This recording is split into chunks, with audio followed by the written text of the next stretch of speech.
It was, from the first beginning, a very good story, and it turned out to end also as a very good story.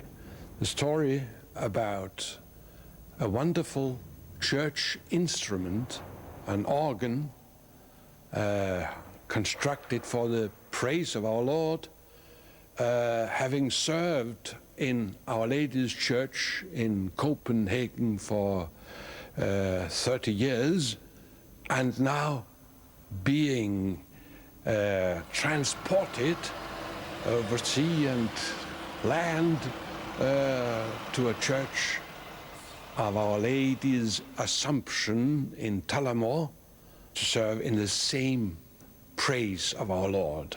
That, I think, is a very good story.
I feel great relief, because looking at that, what's happened in the last hour or two, trying to get that thing off the trailer and that huge big container in and safely down into the church grounds. So now that it's been achieved, I suppose I feel a great sense of relief. And I suppose I would have also a feeling of excitement about what's the prospects ahead and what's going to happen in this church with this marvellous new instrument, this great gift from the people of Denmark. It's something extraordinary and something that we're all excited about here in Tullamore, I'd say. And we're hoping that it'll be the beginning of many, many exciting ventures and liturgical celebrations here in the church. The gift is a highly valuable Frobenius pipe organ from one of Copenhagen's leading churches to the people of Tullamore. So how did this gift come about?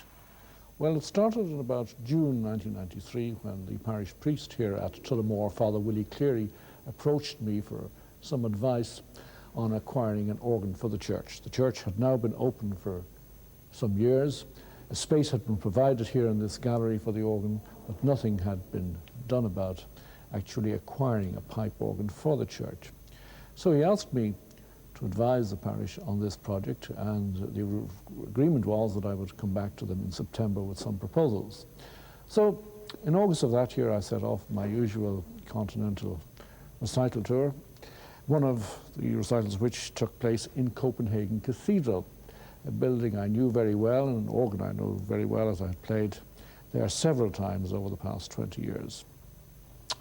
And after the recital, the organist, an old friend, Niels, Henrik Nielsen, said to me that he was going to get a new organ, a much larger instrument to fill the vast space of the cathedral in Copenhagen, and that they were about to dispose of the existing organ, a very fine Frobenius instrument of 1965. And he asked me, did I know of any suitable home for this about to be redundant organ?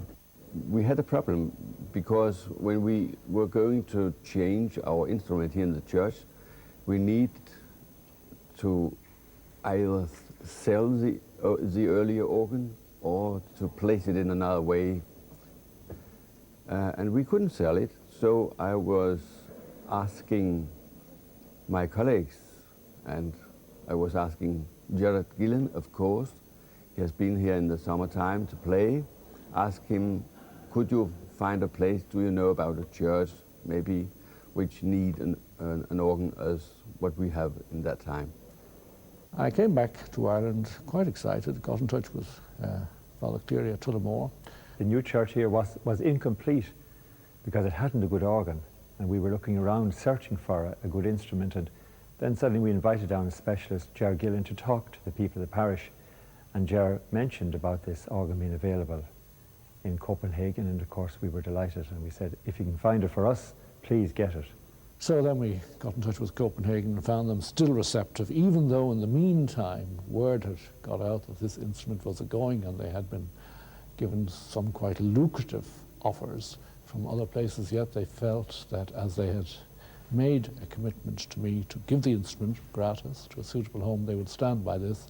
And to cut this rather long story short, an agreement was reached between the parish of Tullamore and the cathedral authorities in Copenhagen to give the instrument here to Tullamore.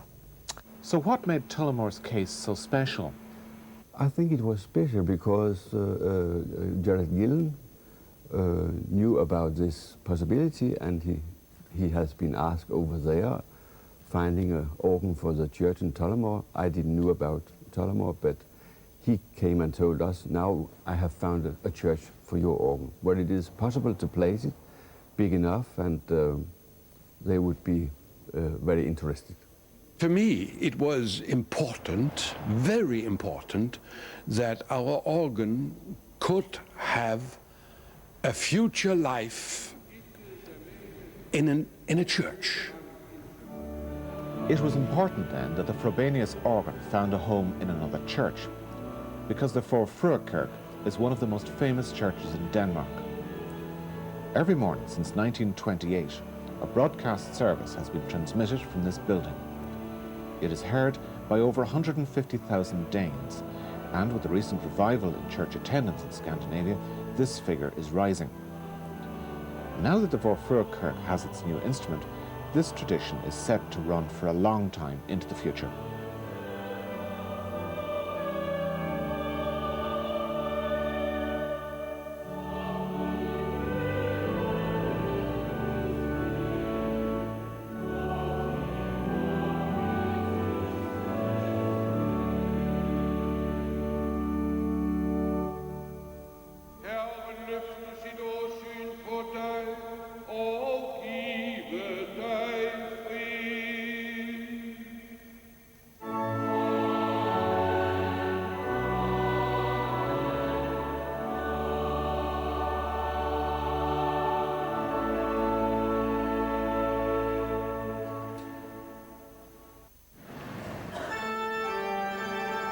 This was an instrument which was one of the most famous ones in Denmark, manufactured by one of the most famous organ builders in the world, Frobenius.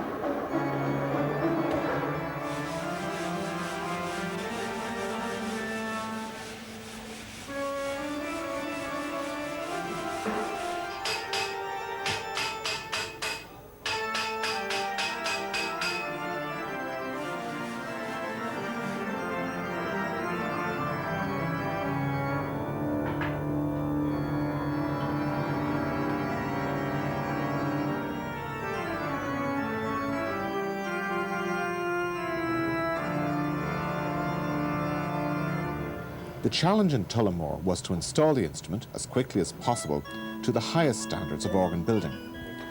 This was achieved by Frobenius' team of master craftsmen, who even found time during their stay in Tullamore to become part of the community.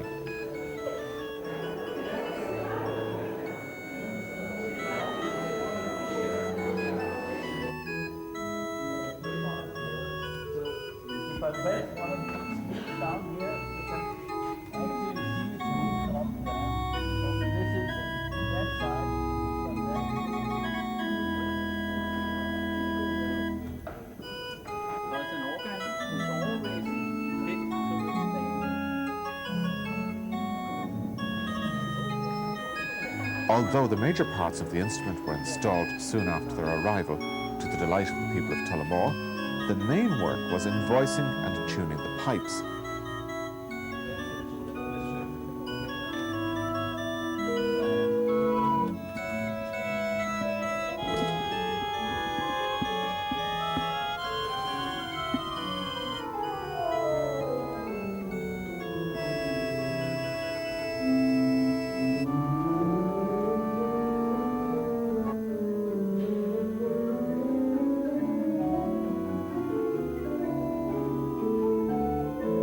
All the hard work eventually gave a very pleasing result to the man whose brainchild it all was.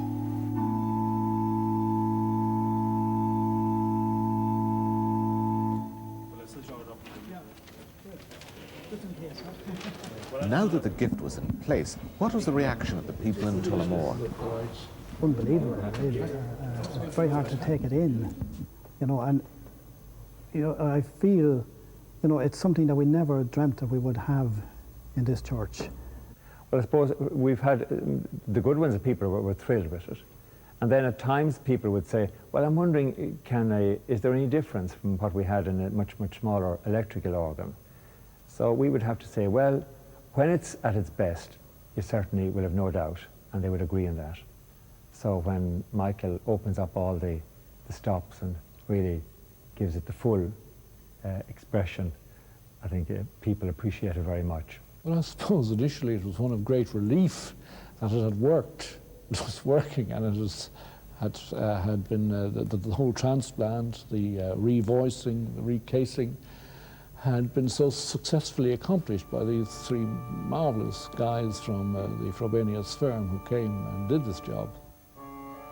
With the organ now ready for its formal inauguration, what was the reaction of the original owners from Denmark? I've always been very fond of our organ. I was in this church when it was installed in 1965. I was a young chaplain at that time, and from the first day I was very fond of it, and that also meant that I was a little sad that the wonderful pipes, the wonderful tunes from this organ were silenced in our Copenhagen church. And then when I heard it in Tullamore, well, as I told you, I personally felt at home, and I had the impression that that was the case with the organ too. My reaction was, I know this organ very well. I know how it is to play on and how it works. And I knew all about it. Well, it was like meeting an old friend again. The top experience was, of course, meeting our organ again in this new home. The gala concert, no doubt. It was wonderful to hear as well Hartmann's Fantasias, Kaisers and so on. It was wonderful to hear this again.